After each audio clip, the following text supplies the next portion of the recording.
Yeah. fair. Oh, it looks like you're laughing. Yep. Okay, this is Senate Natural Resources and Energy. It is Wednesday, March 18th. And we are starting this morning with potential amendment to S 328. And we have our legislative counsel here with us. Ellen Tchaikovsky, welcome. Yeah. Yeah, and Ellen Tchaikovsky, Office of Legislative Counsel. So I'm here today on S 328, a proposed amendment to S 328. I do want to point out, it says, Senator Watson moves for these amendments. Your committee does not have possession of S 328. It is it's a pro. Did it get to Finance. We heard about it in approach yesterday, however, we did not have possession as of yet. Okay, so it is not in this committee, and so this is an individual amendment. Additional members can sign on, but it won't be from the Senate Natural Resources Committee. There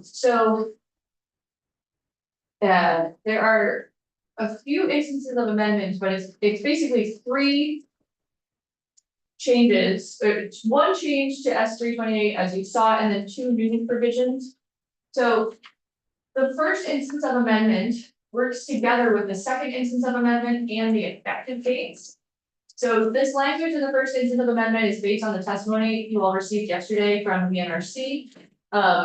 So it is about the definition of sewer, served by municipal sewer and water infrastructure. So it's putting in a temporary provision and then sunsetting that for a new provision in 2030. So on page 1, amending 24 VSA 4303, the definitions, an area served by municipal sewer and water infrastructure means until January 1, 2030, an area where residential connections and expansions are available to a parcel or a portion of a parcel within 300 feet of municipal water and direct and indirect discharge wastewater systems and not prohibited by constraint.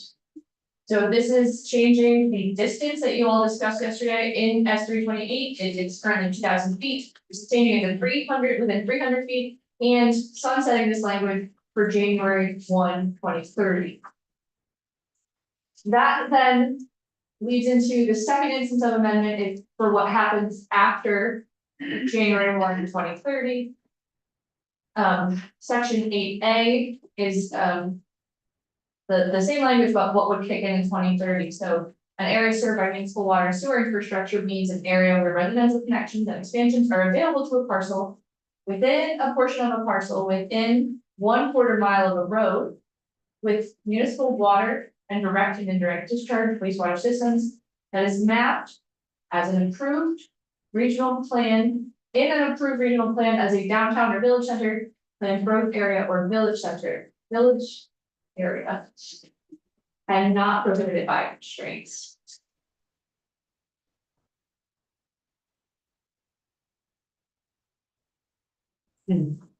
So this gets at the idea that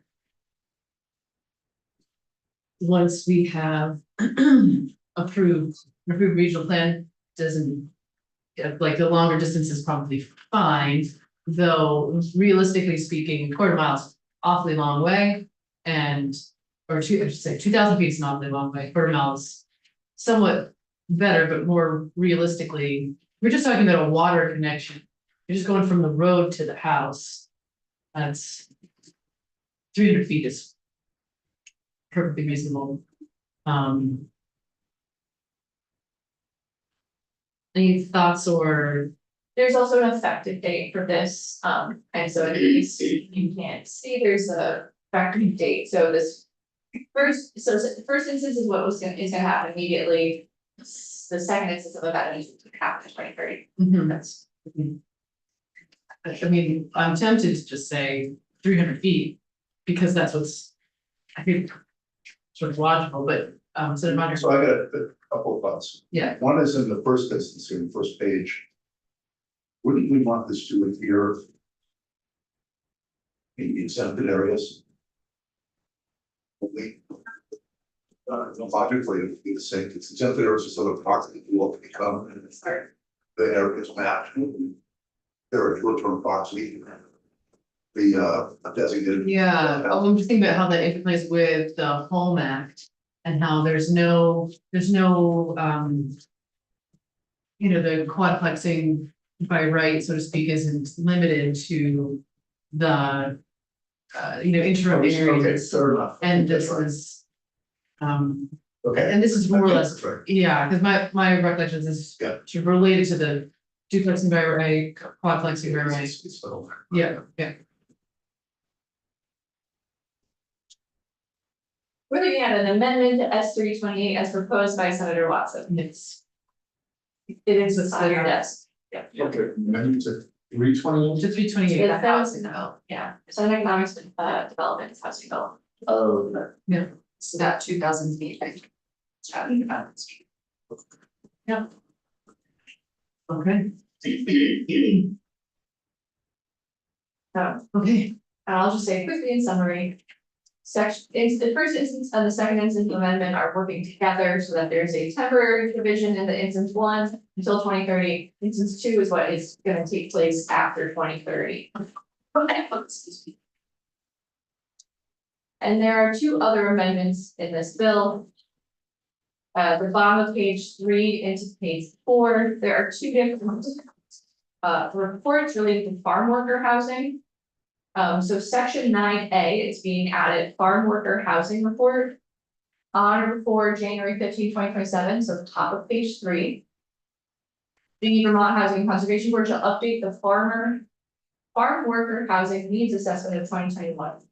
So let me give background on this. Okay, so these two provisions about farm worker housing came at the request of a couple of my constituents who are concerned about farm worker housing, and one of them who's been an advocate for decades on this issue and has won a ton of awards about it, and you may have talked to him, Ernie, who works for Champagne Orchards. He wanted to have an update and asked if we could do an update of a report that BHCB did in 2021 about farm worker housing. It was a really good report. And so we just asked for an update, so it's not a complete new report, just sort of like, hey, it's in 5 years, or by then 6 years, can you give us an update? And then the second one is how asking the LUR to do a report back to us about how to lower barriers to farm worker housing. I've heard from a number of constituents who are trying to build farm worker housing on their farm and have been having issues with it because it's not considered farming, it's considered housing, so it's not exempt. So just trying to get some information on how we can accommodate farm worker housing better through the process. So that's what these two, there were my requests. Gee, what's each trigger in the case? Because you have to go now. You have to be building 10 or more units. Or to trigger. So I think that there are some instances, there's one specific case in my district that it's triggered because it is under an existing Act 250. It's in an area that has an existing Act 250 permit. And so that's triggering it, but then I think also there are, like with a lot of this, there's a lot of speculation about what's gonna happen rather than. So having a report that says, like, if you're trying to build just 3 houses and, near your barn, you're gonna be fine, and kind of Yeah. having the information out there, I think would be better specific to kind of farm worker housing, because it's come up a bunch of times for me. So that's what this report is, and it might just be explanatory.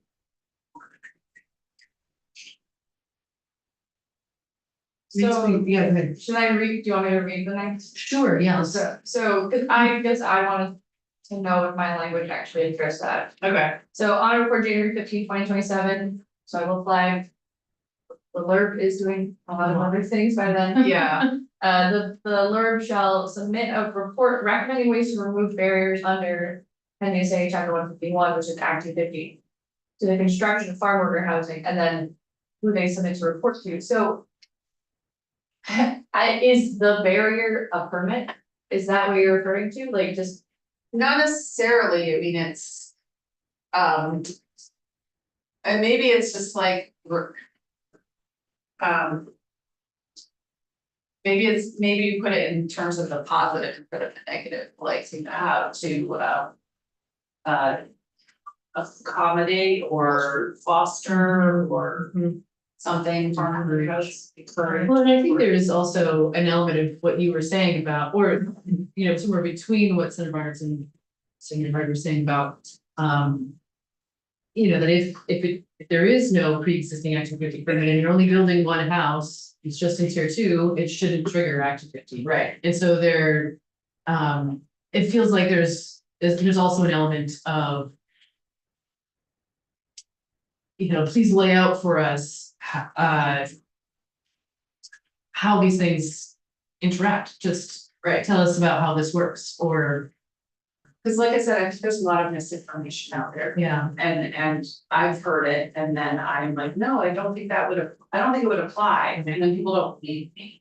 So, you know, if they can do sort of, this is how farm worker housing would be impacted, because it's a specific issue.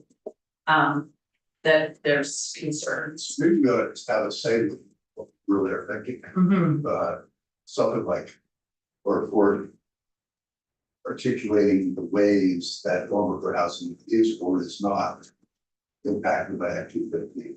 And it is the ways that, So are we opening up a can of worms for, you know, I've heard some hospitals say they want to build housing for their nurses and their employees. You know, if you do it for one, then you have to do it for everybody else. I think the farm worker housing is a different situation than that, because it's specific to building housing on a farm. And one is a big issue just in general, like farm worker housing is in really terrible shape in most places in the state, and there have been some efforts to refit, but they haven't completely fixed the problem. And so I think that there's a sort of assumption out there that because farm worker housing, unlike most housing, but unlike the places like hospital housing, which will probably want to be near a hospital, which is usually in the downtown center, farm housing is probably in tier 2 out in, you know, the farmlands, and so it's not in the exempt areas. So there's an assumption that it's gonna be harder to build, and I don't think that's necessarily the case, but I think it would be helpful to have something that we looked into this, and these are the. One further question on that, so does chapter 151 include the tiers? Like it does, so it would include tier 3, for example, because that's another concern that I've heard, is like, how does tier 3 on my farm affect my ability to rent housing? Exactly. So tier 2, I think mostly, but to the extent that there's tier 3 on farmlands. So what, maybe it's a report on the impact and I'm thinking of the right words here. Once, going back to what Senator Bongard said, and I wrote down, the ways farm worker housing is impacted by Act 250, and to the extent that it is impacted, they make recommendations for how to encourage or foster farm worker housing. yeah, but we also wanted. Yeah, that's why it's a report. Yeah. And we also, maybe we should call it on farm housing. For farm workers. Okay. Oh, sure, Farm housing. on farm, yeah. Because that does separate. Yeah. On farm housing for farm workers. Yeah. Yep. And then to Alan's point about we've asked Fuller to do a lot of things, maybe I don't know what date is a better date, but give them more time. Yeah. Especially since the VHCD report, we could actually reference the VHCD report and say, you know, look at this report that we just asked for an update on that. So. I wonder if this is more of a, if this is more of a VHCD project in consultation with. Well, I think, the reason I think the LURB is set is because they're the ones that oversee Act 250, so it could be the LURB in consultation with VHCD. Yeah, he's got to submit it to town, so. Yeah, I could picture that, and then. I mean, having an updated report could be helpful, but I could picture just saying in consultation with DHCD and then eliminate the updated report. But just so you know, I have let VHCB and the LURB know about this language. So hoping to have them in later this week, but I do think updating the 2021 report is something useful, yeah, and having VHCD do that, and then we could do the second thing in consultation with VHCD. And then we could do it, I don't know, September or December 27th. You know the dates better than what they have to do, so. Well, that is, I don't think it's trying to say a major thing, Mhm. could be like 5 pages, or it's not even, I don't know. It's a list of everything in the work is before benefits, someplace. I mean, it sounds like they're doing a lot of, as they're making rules, Mhm. that, what they, how we know, how the limits. Well, I mean, on the one hand, it's all in statute, but on the other hand, they may have a list compiled of. That's But they haven't been directed to to make a list. they haven't been directed by us to report back. lots of them. There's many Yeah. things. Yeah. So do you have a list of what they're gonna? I don't have a list, but Act 181 had at least 4 reports for them to do. And all the rules go, there's a whole rule reading process and they eventually go to. And they also have, well, you also included separate reporting requirements back to the generals. Yeah. As well. Just to check in, Senator Beck, how are you feeling about all this? I'm fine. I think what you're saying makes sense. I think. My hospital regarding where they are. They're not. They have land they're looking to develop for housing. It is adjacent to the hospital. It is, I think, 1B, not 2. I think it makes a lot of sense. Yeah, farm worker housing is different. I think it is different. It's almost always on site. A lot of times they don't have transportation. Exactly. And in a way, it is one. Yeah. Exactly, Yes, it yes, is, but it's not permitted that way if they're building a house, but if they're only building one house or renovating something that's already there, it should trigger Act 250. Well, and it makes me think about the exemptions that we afford to farming in general from Act 250. I know this doesn't I count. don't want to get into this because Yeah. the report's fine, so I'm since it's an intellectual exercise. Sure. But the challenge with they build something that is formal for housing for a year. And then it's- It's housing. Yeah. And which on the way, maybe okay, but Yeah, this is always the challenge. It's like when anytime you use pest stores, last stores always it lasts and then you still have this problem. Mhm. But anyway, Mhm. that's an intellectual exercise we need to get into, this is so important. Well, and so I just wanted to make sure you all know that I do not work on this. So, Mike O'Grady and Sophie Zadani and my office have worked on these issues. If you would like to hear about this issue in general, you should hear from other people than me, Mhm. other than. I'm happy to describe her for that, but. yeah, I mean, I don't think we need to get into all of this right now, I think it's more just, asking for a report, so we have clarity. Sure. Okay. Did you get the language that's kind of our numbers? So what I have is that the board shall report on ways housing for farm workers on farms is impacted by Act 250. And to the extent that it is. How we can. To foster. Some sort of, Yeah. if you want to close that one. Mhm. By the way, it is or is not.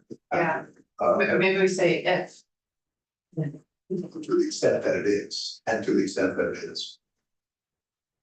What change, what changes statute of the like sentence or something, I don't know. I'll let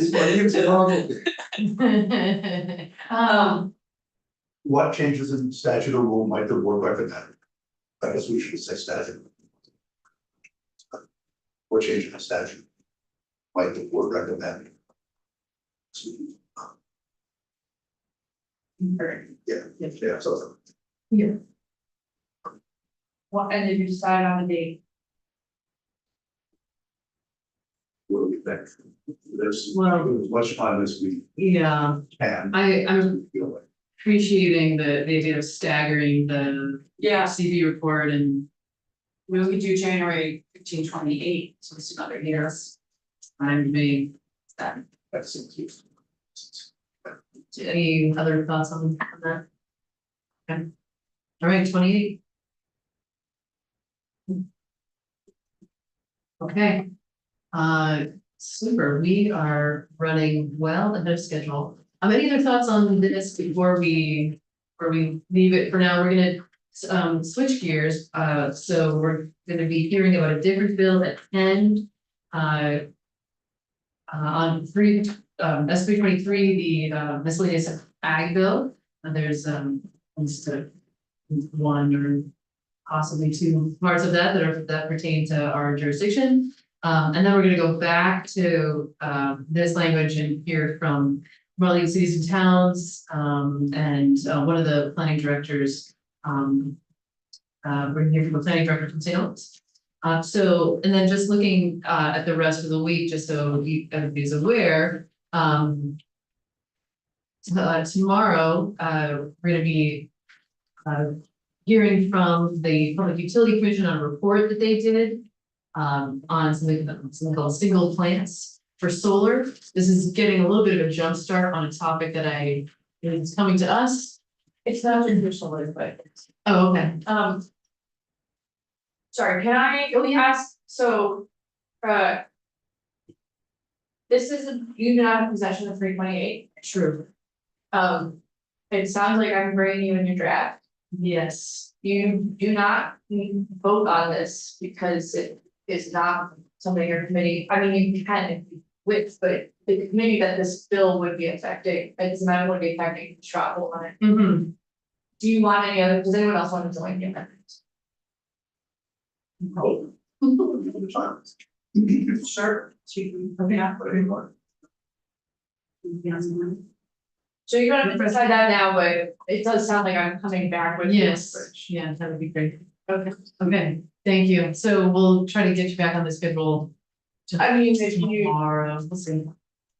sure, okay, yes. See if you're free. Okay. So jumping back to just looking ahead at the schedule. So we're trying to get a little bit of information as a background for this single plant issue. So that's tomorrow, and then again, hearing a little bit more about 323 from the Land Use Review Board. We do have VHCB coming in anyway on Friday. They actually wanted to come talk to us about another just a question. Show when there's should be clean some of these sections. Yes. 328. Okay, we can fit in that. Is she available right now? She can see. Well, sure. So on this particular topic. Yeah, on 328. Okay, actually, let's take a quick break. Sure. Let's take a quick. We can do that. Yes, okay.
I actually did my laptop on Friday when it crashed twice, so they did fix it. So good morning again, this is Senate National Resources and Energy, and we are coming back from break. And we are jumping into a different bill, S 323, which is the miscellaneous agriculture bill. And we'd love to invite our legislative counsel, Mr. Sherman. Welcome. Good morning, Good morning. and I don't have the Zoom link. Oh, we don't share the Zoom, right? We just talk about it. Doesn't matter. So I'm just sharing. You can do it either. Yeah, we'll just talk about it. So we are discussing Senate Bill 323, now related to miscellaneous agriculture subjects. And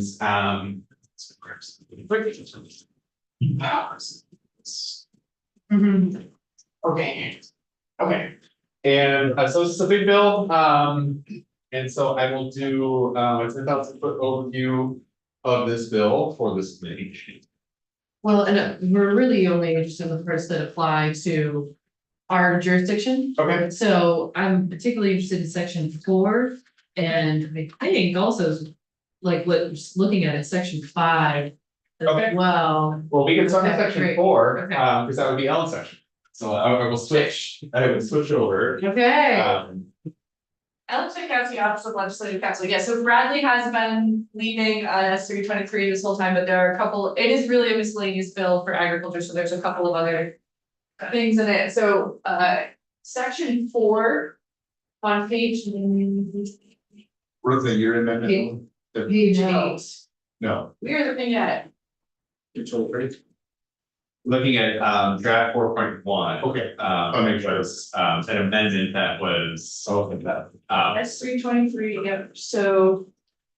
Thank you, yeah, so page 8 into page 9. So this is an amendment to the Act 250 exemption for accessory on farm businesses, that was created in Act 181. You may recall that an accessory on farm business is not farming, but it is a commercial activity that is taking place on a farm. For almost a decade, there has been provisions protecting these types of businesses in municipal zoning, and then as in Act 181, we created an Act 250 exemption for them. And so the existing language is that no Act 250 permit or permit amendment is required for the construction of improvements for an accessory on farm business. And there are two distinct types of accessory on farm business in the statute. There are the sale, storage, processing, preparation of products grown on a farm. And there are also like farm events and activities. So the Act 250 exemption covers the preparation or processing of products so long as more than 50% of the total annual sales are from products grown on that farm. So there is a requirement for this exemption to apply that the farmer who is doing this processing, a value added processing, 50% currently needs to come from that farm. So blueberry jam, if you're making blueberry jam, half the blueberries you're using need to come from your farm, but then you can also use blueberries from other farms. The proposed amendment here is on page 9, adding a different parameter to be followed. So, or instead of 50% of the total annual sales, or not more than $250,000 adjusted for inflation in total annual sales or donated crops of the prepared and processed product comes from products not produced on the farm where the business is located. So instead of doing a percentage of how much comes from another farm, it's doing a dollar amount cap on how much can come from another farm. Based on it, and there's an inflation adjustment. And then there's also language about, it could also be the equivalent of donated crops, which I'm not entirely sure I understand.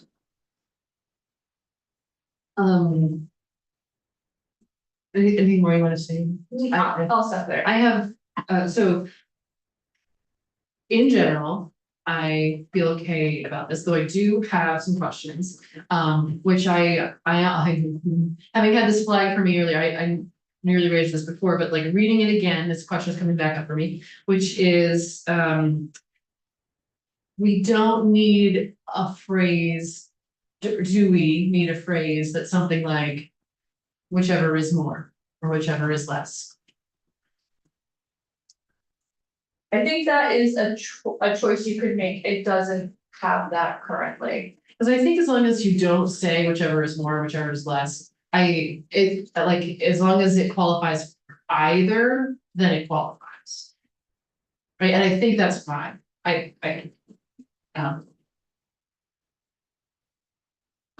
that's.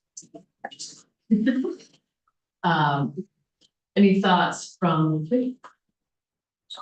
Yeah.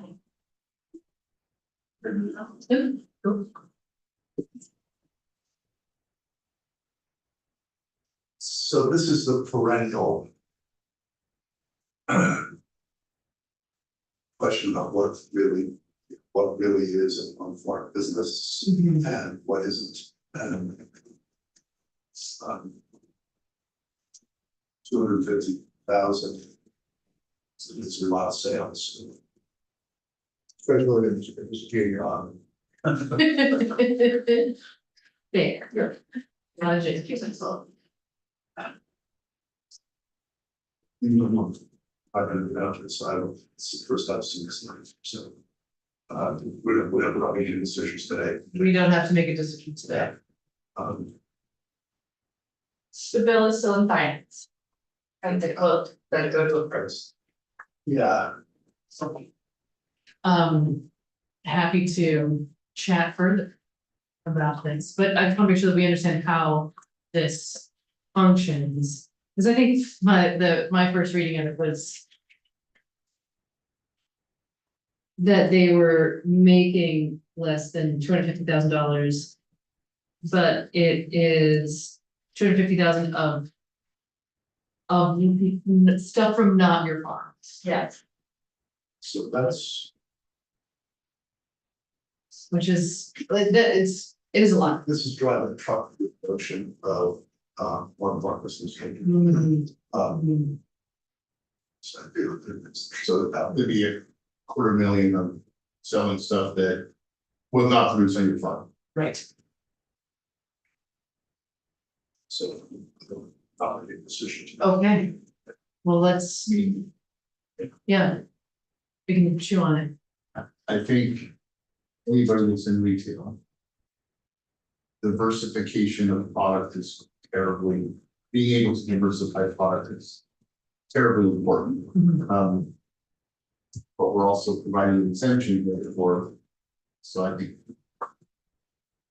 There's, I mean, I know I have a farm stand in my area. They sell a whole pile of their stuff. But they also sell a whole pile of other stuff for other farmers that don't have farm supplies. Mhm. So that's retail that's outside of what they produce, but they're helping other farmers. Mhm. So. Yeah. Yes. And I can think of another place, Granny Wings' farm produce, and I buy it in already jarred up in pickled. So some relation. And I put my label, Okay, yeah. so I can see where Oh, I see what you're saying. $250,000. But that comes from a farm. That Some comes from a farm, yeah. Trust me, yeah. Mhm. Not necessarily in Vermont. So if I'm selling at Vermont. Product, it's not. Yes. Do they have to have, could they theoretically? Have a stand that sells 250,000 or less and has actually not the new products on their own? I want to put a pin in that for a second. I guess I'll answer it. The first sentence on page 8 actually addresses that, and the amendment is in the second sentence. So there is an exemption, like, for permanent or permanent amendment for an accessory on farm business for the storage or sale of products. Right, so that is your farm stand. The second sentence is about if you're then doing value added, so preparation or processing of the products. That's why I use jam. So I think the farm stands are exempt, just selling crops. Whether they're from your farm or you mix with other farms I think that is gonna remain exempt under this. But for those businesses that are doing value add, pies, jam. Seltzer water, Process. process. Now we're talking about the amount of other. The products grown somewhere else being added to your product, how much of that. Can be used to keep the exception.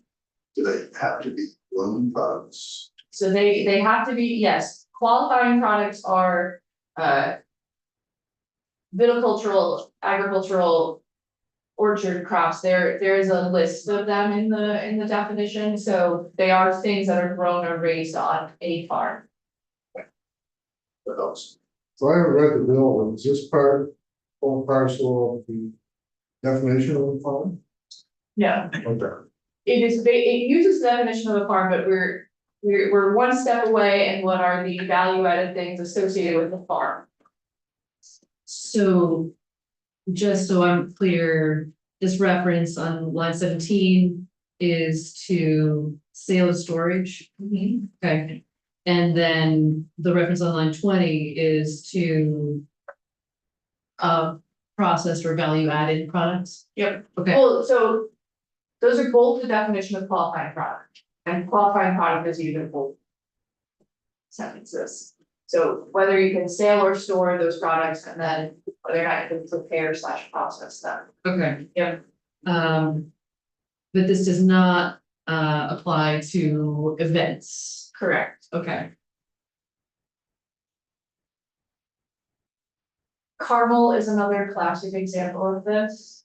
The goat, we have goat milk caramel in this state. And at a certain point, when you're like, it is, and that is, it's, so, oh, well, maybe we should bring some in. for the that's jobs. the part, so they're actually a classic example of they went through the activity process because. Their caramel was so successful, they were using the milk at their goat farm, and I'm sorry, I have to be very specific here. But when their sales expanded, they needed to get milk from other goat farms. And they became a commercial entity, no longer a farm, because at a certain point. They Mhm. needed more goats than they could keep up with to make their caramel, so Mhm. there are examples of businesses who have gone through the activity process and continue to make their product. This is only a recent exemption, so it's trying to change the threshold at which that these businesses can remain under a threshold to be exempt. Hmm. I guess I think that this language is also saying that. If you sell no more than $250,000 of this product. All of that could have come from someone else's farm. So you could have a little stand selling a handful of ears of corn and then have 10 next to it.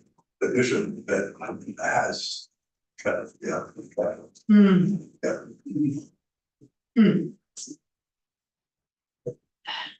We're learning here. Okay. Yes, And they but have to be definition of a farm first, that's the first threshold, so that's their real farm. Yeah. okay. To be continued. Thank you. So that was section 4. Okay. Moving on to section 5. Yes, welcome.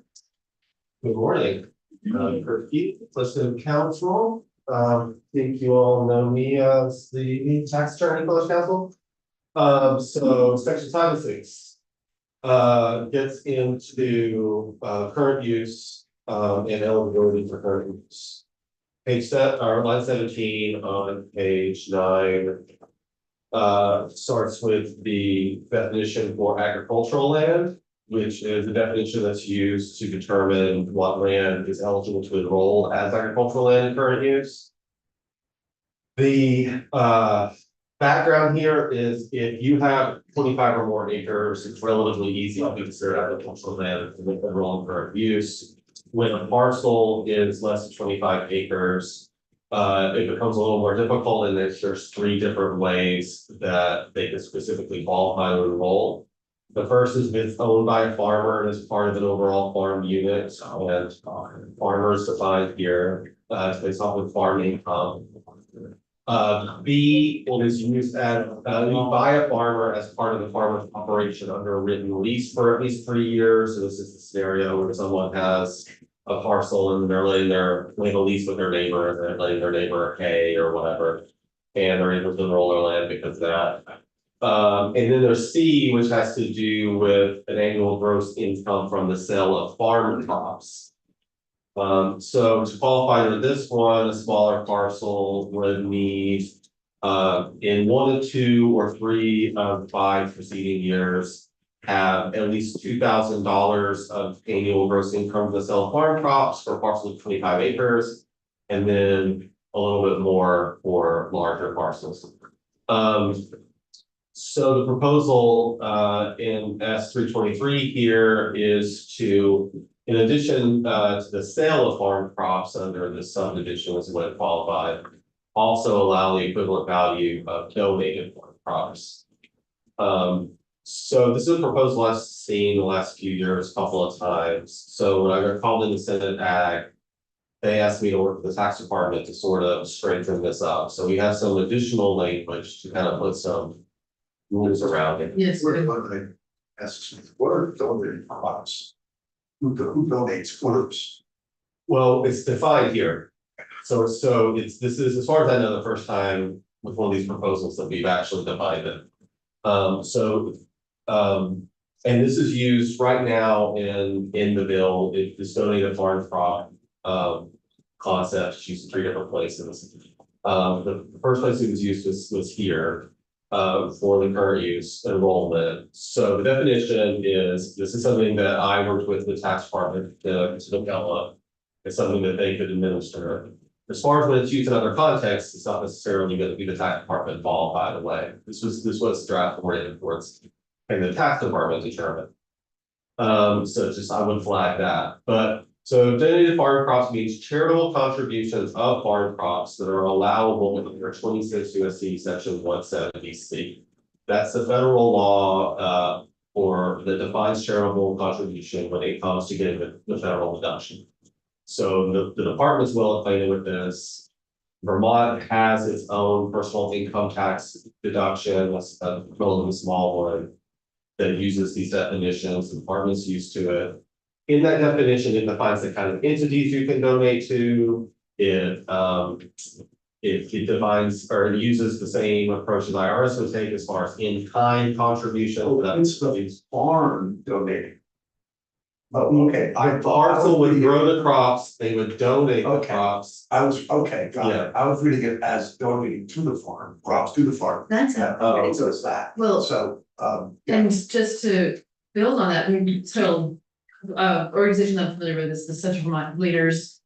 Love them, they're amazing, but wondered if this language would allow, because they donate to a variety of organizations in Central Vermont, and so let's say one of them is like the senior center. Great, love that happens. Could the senior center then claim? I mean, that's a public building, so it's kind of not a great example, but could the receiving organization be construed to qualify for current use No. because they've received these donations? No, Okay. it's the way that the donation works is it's substituting in for the sale of farm crops. So it's the parcels being used to grow farm crops. The parcel is what we're talking about, whether it can be enrolled as ag land. But instead of, this proposal would say, instead of selling up to $2,000 worth, they could donate $2,000 worth and enroll. Okay, yes, how does that value, please? By the way, wouldn't it put online, before we get to that, on line 11 on page 10? We'll read more clearly, it said, with the equivalent value of crops donated by the farm. I We mean, both read it to say something different. help, I don't know, I read it fine, and the donated farm crops is a term we're creating here, so we're defining that. You're right, okay, yeah, you're right, you're fine. It's, Yeah, So, but then, okay, so another question, so forget that, you're right. How, how do you determine the value of the donated crops?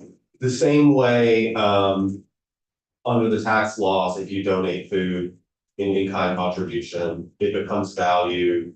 The organization has a role in vouching for the donation. Okay. We also have language here where the owner of the enrolled agricultural land is eligible for enrollment due to farm crop donations pursuant to subdivision we're talking about. Shall retain receipts or other proof of donation. The receipts or other proof shall be available for inspection and examination at any time of the director and supervisor of the GR. It shall be preserved for a period of 3 years. 3 years is the audit period for the department taxes. okay, So one other bit, and then I think we're done with the info at least, is in addition to the charitable contribution definition, there's also a provision here saying that are made to an organization that's unrelated to the owner of the enrolled land. That was something the department wanted, so that a landowner could not create their own organization and then donate to it, and then that be how they get into current use. So, you know, I'd be impressed, the department said, let's just not go there. yeah, that's fair, that's good, planning ahead. Just in case. Okay, any questions about these sections? I'm fine with these as well, so, okay, great. Anything else that, you know, there had been a section in this bill that was taken out about, photovoltaics. So that's not something we need to consider, and then, is there any other pieces of this bill that you all think might be in cross jurisdictional? Oh, the municipal zoning for farming is the first piece of this though. Oh, okay. So I don't know if you're, We should hear about it. Okay, there's a different version in the house. That it will come over as well. okay. Thank you. Interesting. Competing, dueling bills, okay. So the, President from Office of Legislative Council, the municipal regulation of agriculture piece is sections 2 and 3. Just some background on that is in section 1. There was a Supreme Court case that gave municipalities, they had a fact of giving municipalities much more authority to regulate farming activity than was the assumption among the state. So sections 2 and 3 of this bill are meant to reestablish the status quo prior to this decision, where municipalities cannot regulate agricultural activity unless certain unless certain circumstances are met. So in this situation, we're looking at section 2 on page 2. This section limits, these are bylaws that are, excuse me, this section that limits municipalities' right to regulate by bylaw. So under this chapter, a bylaw shall not regulate, and then it lists a handful of things here. What's being added are 2 things: the cultivation use of land for growing plants, and so forth for those purposes. The raising, feeding, or management of small backyard poultry flock, excluding roosters. And then sections. To regulate roosters. You can regulate roosters. And section C and D of this bill try and establish what was the status quo, or what a lot of people thought was the status quo. And so farming that meets the minimum threshold criteria for the required agricultural practices rule and is therefore required to comply with required agricultural practices. And then section D on the next page is construction of farm structures is defined in the required agricultural practice. So what is that? We go on to page 4. What is the required agricultural practices? So essentially, there are criteria set out in the required agricultural practices as set out in this bill. And if a farming activity meets any one of these threshold criteria, they cannot be regulated. Their farming activity cannot be regulated by municipal bylaws. And so this bill sets out those criteria. The common ones are having a certain amount of income from the farm and having a certain land base and managing a certain number of animals. So we can kind of go through these. This bill requires that if you are, if you have gross annual income of 5,000 or more in a year, you'd be subject to the required agricultural practices. That's up from 2,000. If you're preparing, tilling, or fertilizing, or growing crops for sale or charitable donation, on a farm that is no less than 4 contiguous acres in size. If you're raising, feeding, or managing livestock on a farm that is no less than 4 contiguous acres in size, and then it lists a number of livestock. Wait, I'm sorry, I need to, where are you now? I am on page 5. Okay, So these two, subsection C, subsection D of the required agricultural practices rule. States that if you have no less than 4 contiguous acres in size and you're growing crops or you're raising this number of animals, you would be subject to the required agricultural practices. What that rule is water quality standards for farms. Section 6, or excuse me, the next page, page 6, subsection E. wait, I'm sorry, before we go, so what, I just need to recap, so. If you have a farm that is smaller than 4 acres, then you're. Then you're not subject to the. You're not subject to the rules, Okay. right, unless you meet the income criteria. Which is if you're generating more than 2,000 under the current rule, 5,000 under the proposed change. So if you're less than 4 acres and over 5,000, the municipality cannot. Cannot regulate. So if you meet any one of these criteria, the municipality cannot regulate that farming activity. That regulation would fall to the agency of agriculture. Right. And then so meeting any one of these criteria means that you are not subject to municipal regulation of agriculture. Okay. Don't meet any of these, municipal municipalities could regulate that. This is quite a list of animals. I actually had to look up several of them. Is there anything that's not in here that means? Well, there's number 16 that says other livestock types, combinations, or this is on page 6, the number 16, other livestock types, combinations, or numbers is designated by the secretary based upon or resulting from impacts upon water quality consistent with the rule. And so what the rule is really about is regulating activity, farming activity substantial enough to negatively affect waters of the state, and then which we are required to regulate under federal rules, federal water quality. And so the agency of agriculture has designed the required agricultural practices to say, okay, this is the threshold of farming activity that we are going to regulate. So this, up until this point, we've been talking about either money or up to 4 or more contiguous acres, but what about less than 4 contiguous acres? So the agency of agriculture is proposing amendments to this rule with respect to raising, feeding, or managing livestock on at least 1 and less than 4 contiguous acres, and you have a sufficient land base for appropriate nutrient and waste management.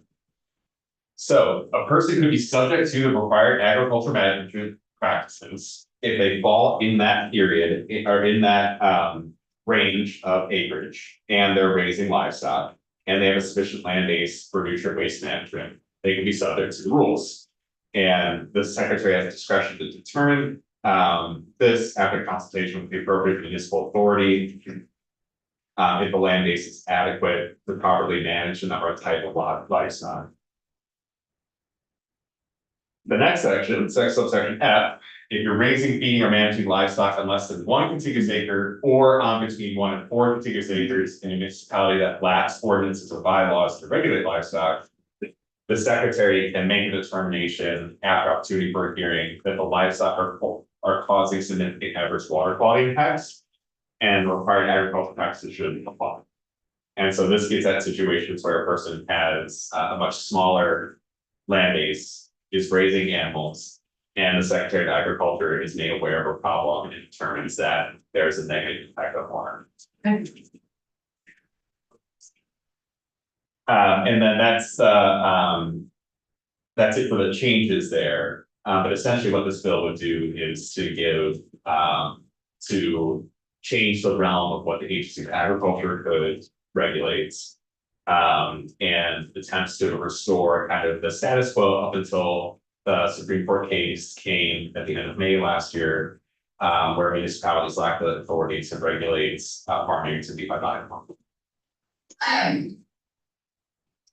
Questions on that? No, yeah, go So ahead. just remind me, the case did what? The case said what? The case is Taft Street, DRB and NRB appeals. And essentially, the case held that municipalities cannot regulate what the required agricultural practices are. So they can't regulate the water quality standards, things of that sort. How you're supposed to raise your animals, in terms of mitigating impacts onto water quality. Supreme Court said the restriction there is limited to that piece only. Other kinds of farming activity, the municipalities can regulate.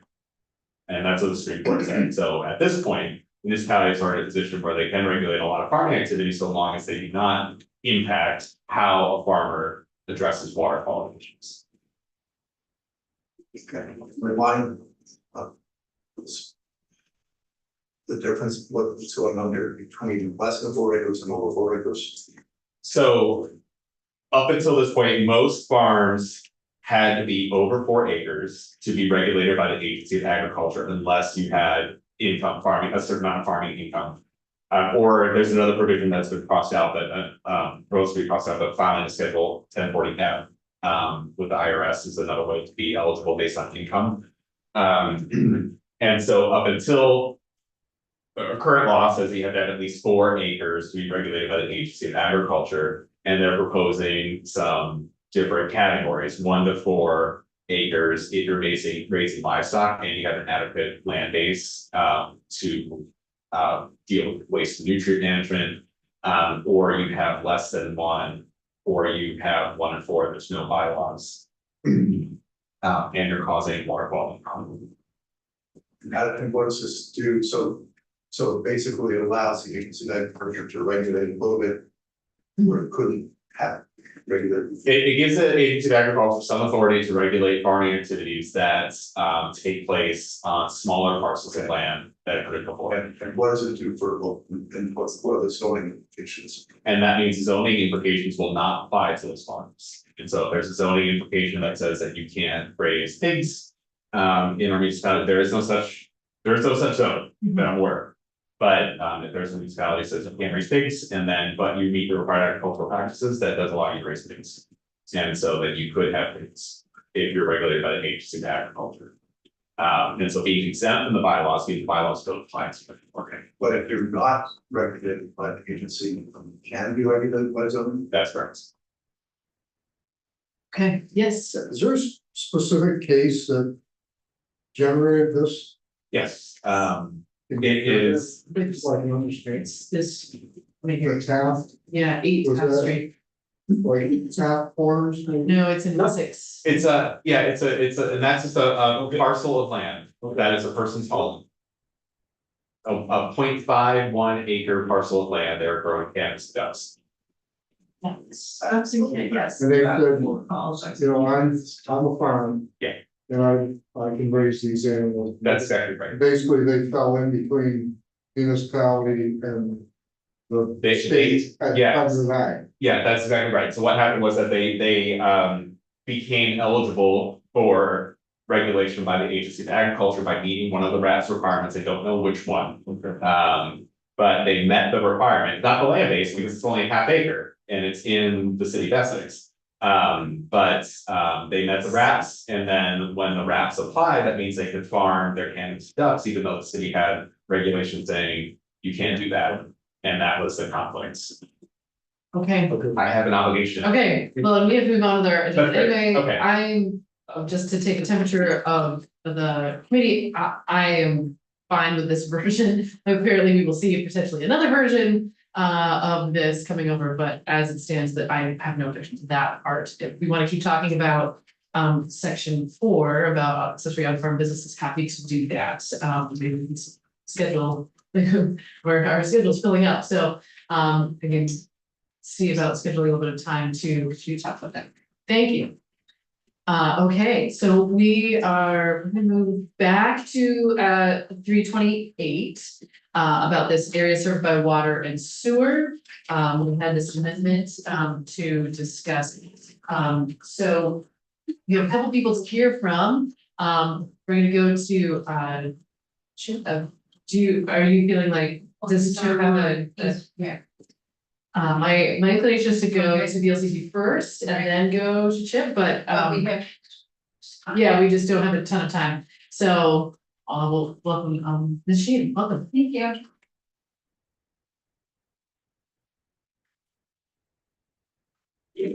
Take my Watson. Good morning. For Morning. the record, I'm Samantha Sheehan, the Municipal Policy and Advocacy Specialist for the Vermont League of Cities and Towns. Happy to discuss section 8 of S 328 today. I want to quickly say the LCT has a position on the tire bill you were just discussing, the miscellaneous ag bill relating to the municipal authority over agriculture zoning and bylaw. Our position is not reflected in the Senate bill. We prefer the language moving in the House bill with recommended changes, and hopefully we'll get to talk to you about that soon. Yeah. And if anyone has questions, happy to discuss outside of here or provide you with materials and resources. On 328.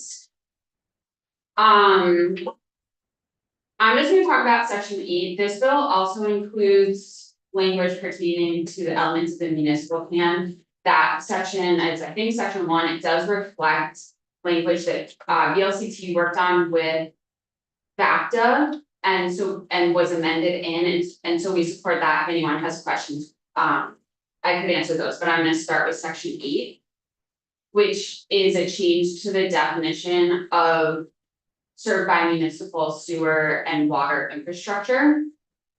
It's important to know that this is a change in Title 24 to a phrase served by municipal sewer and water infrastructure that was created in the Home Act.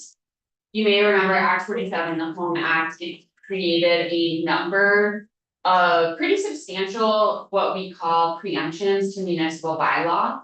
Basically saying that now under state law, a municipality must zone in this way if the criteria apply, the criteria being served by sewer and water infrastructure. So I won't remember all of them off the top of my head, I think there were 7, but this was like ADUs, quads, so 4 units of housing per acre. There's density bonus for housing projects that meet an affordability criteria. There was a downward change in maximum minimum parking requirements, so how many parking spaces per bedroom unit, and others. So, and what Plexus. duplexes, right, everywhere there's a single residential, there must be a duplex. So this change would, as in the drafted in the bill, not the amendment, would basically say that all of those preemptions would have to go out 2,000 feet past the end of the line. There are, the vast majority of municipalities are now compliant with the Home Act, or were before it was adopted, that have zoning. There are about a dozen-ish, maybe a little less now, that wish to be, but are waiting for a planner. So they're waiting for a municipal planning grant, or they received a municipal planning grant and they're waiting in the work plan of their RPC for a planner to come assist them with making those changes in their local code. So please keep in mind that by changing the exemption, and you're gonna require many towns to update again if they have not defined a distance in their code already. Local codes already. So, that said. These are VLCT's recommendations. Number one is that 2,000 feet is far too great a distance. I quickly was like, what's 2,000 feet from where we are right now? It's Willy Won's. So if that helps you, love Willy Won's on State Street, Really good Thai food. really good Oh. food. Oh, It's like the middle. Yeah. Okay. So from this door, 2,000 feet down State Street is nearly to the corner of Main Street. So that's too far. We think 800 feet or less. 300 feet as in the amendment would be a significant improvement. So our first recommendation is to shorten the feet. Our second recommendation is to make a commensurate change in Title 10 with relating to Act 181. Because right now what this will do, so say it's 300 feet is the municipal preemption for the purpose of the Home Act. This says that if the sewer line ends at the state house, this is the end of the sewer line. And Willy Won's is 2,000 feet away and they wanna build a multi-use housing development there. Montpelier must in its zoning allow for that density up to 20 units. And a floor density bonus, 40% density bonus if it's affordable, so the city of Montpelier must allow for that legally in their local zoning. But the tier 1 housing exemption for 50 units ends at the state house. It doesn't go the 2,000 feet to Willy Won's. So we think that the two regulations should speak to each other, and where the state is requiring higher density for the purpose of more housing. The state should also be allowing the option of Act 250 exemption for housing on the same, with using the same definition of served by municipal water and sewer, which is a criteria for tier 1A and tier 1B. So I wanna, just on that point, because we did get to check in ahead of Yeah. time, so I just wanted to say out loud that I think it makes sense to try to align these things. On that particular point, that's something that I don't think that we are gonna be able to do in an amendment right now, but it's something that I think is worth flagging for the house. Okay. But point is absolutely well taken. Okay, and then the third thing is just speaking specifically to the amendment language that's posted. Because this requires municipal public process beginning at the planning commission and going through all of the current Title 24 requirements for the adoption or amendment of bylaw. I really can't recommend the two dates and the two distances. It should be one date effective and one distance. Because what you would basically be requiring the municipality to do is 3 separate bylaw updates under the law. When we know that is a substantial capacity drain on local bodies and local staffs. So there's good logic to better defining this term, but please don't make us rezone a third time. Okay, And that's all. point well taken. Why is it, I get why it would be 2, because there's 2 different dates in here, but why 3? Why is it updating? Because they already did a home act update. after Oh, okay, yeah, before. okay, yep, The majority of municipalities have, got you, unless they were already compliant. got you, that makes sense. And then, I guess, yeah, so. On the effective date. This. This changes what can be permitted. But I just wanna make sure you understand that too. So, and then also at the municipal level, sort of with little known fact. But when you warn the zoning change for the required public hearing, then it also takes effect. So that's the time that a builder could go get their permit for the, under the new reg. So, and just so I am aware, so right now, as municipalities have updated their bylaws to comply with the Home Act, they might have chosen their own distance. Or it might even vary, because it's a map, right? So some of it might be 300 feet. It almost, it likely does vary by zone, that's right. Yeah. Correct. Right, Yeah. okay. Yeah, it seems, well, so it's also, one of the things that I have been operating under the assumption of is that, if part, numerat I is in effect, that numerat. I'm sorry, I'm saying it wrong. If Roman numeral two is, or Roman 2 is in effect, then 1 is not in effect. But I'm not sure that that's what the language actually says, so. Anyway, I would like to make it clear that if the municipality has chosen a distance, I want that to be what stands. Yes, Yes, yes. right, okay, but we should move on to Mr. Sawyer from St. Albans. So just Yes. encapsulate this. Yes, You're in favor of the amendment that we're looking at. we're able to support With these two. with those. Yeah. Okay, thank you. Thank you. Okay, and so moving on to Mr. Sawyer, welcome. Thank you, Senator Watson, and thanks for allowing me to join via Zoom. I'm Chip Sawyer. I'm the Director of Planning and Development for the City of St. Albans, and I'm the Vice President for the Vermont Planners Association. And what my testimony does not reflect the official position of the entire Vermont Planners Association, but it does reflect some of the concerns that I've been hearing from our members that we've spoken to as we discuss some of the legislation that's on slate for this session. I would start by saying that in both of my capacities, I also support what Sam just said. Assuming that a distance does need to be added to this provision in the definition of a water and sewer service area.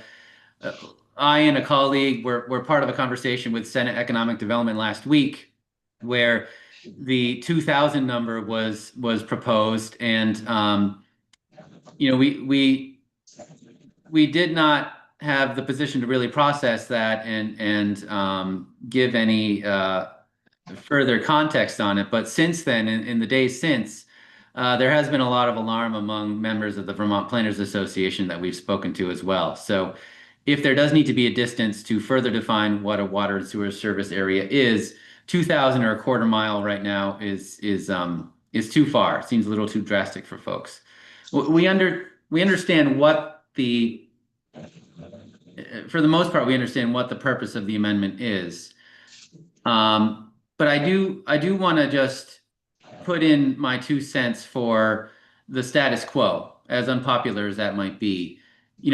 Act 47 with this creating the area defined, the definition of an area served by water and sewer, it sort of put a flag in the ground that the areas that have received the public investment associated with water and sewer should contribute to solutions to the housing crisis by allowing certain residential allowances, including quadplex by right, the at least 5 unit per acre density, and some parking provisions. And that has had a transformative effect across the state. As Sam has said, most municipalities have changed their zoning to reflect that understanding that these areas that have received this investment should allow these solutions to the housing crisis in zoning.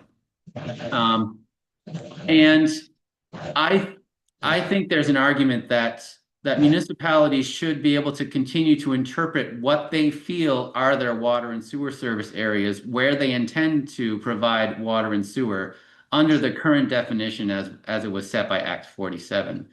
I think that starting to apply a distance to it might, well, it certainly has led to some consternation among the folks that I've been speaking to. I know that our understanding is that there are a couple situations out there where there's been disagreement or some initial misunderstanding between a municipality and a developer or landowner about whether or not they should be, or a portion of their property should be in this area served by water and sewer. And thus this solution is being proposed in the State House. It's also our understanding that these situations could have had a solution just by some further communication between the municipality and the landowner about what would work in that particular situation. I'll get right to our concerns. In my conversations, I'm starting to see that using this area served by water and sewer definition as a trigger for a statewide zoning mandate is starting to be misunderstood and confused on the ground as conflating zoning with the mechanism by which municipalities provide water and sewer connections and set their official water and sewer service areas. There are some similarities between how you zone part of your town and where you decide your water and sewer should go. But there are also some parts of both mechanisms that are not associated with each other. For instance, water and sewer is based as much on capacity and natural resource concerns as it is where you want to see development in your town. And it's governed by a whole other section of the statute that's not in chapter 117. And we have heard of situations where communities now are reticent to extend water and sewer because of all the statewide zoning mandates that have now been associated with those water and sewer service areas. And I would just say, many of us understand why this amendment's been proposed. We think there are other ways to solve the problems other than a statutory amendment. However, if it's going to happen, we do, like, I would throw my hat in the ring with what Sam just said about bringing the distance down. However, I think that many communities have set their water and sewer service areas where these zoning provisions should also apply based on many other factors in their community, and some of them have probably been even more ambitious than what's proposed in the amendment. I would just say it might be good to let the ramifications of Act 47 continue to play out on the ground before we make yet another change. I am also a little worried about just ensuring that if we do start to set a distance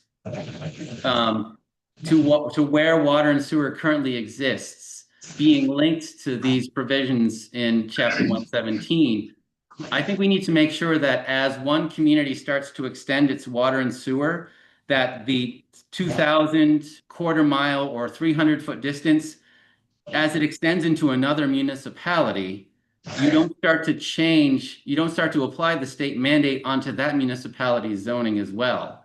And I don't know if that's actually been thought through.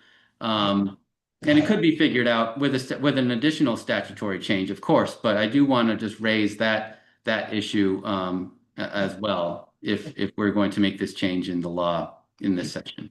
Thank you. That is very helpful. I don't want to cut you off if you have more that you want to add. No, I think that's enough. That's enough. I'm happy to take any questions.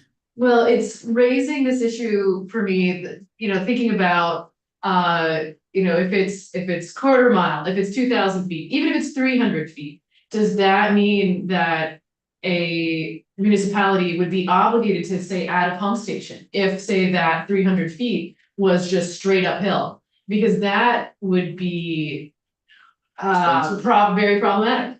I think under current law you wouldn't, because like I said, this all exists in Chapter 117, and this definition of water and sewer service area has only been used to trigger some purely zoning related provisions that came out of Act 47. Now, the connection issue of where a municipality has to connect or how it chooses to connect is under a different chapter. I think it's Chapter 101. But I have heard that people are starting to get confused.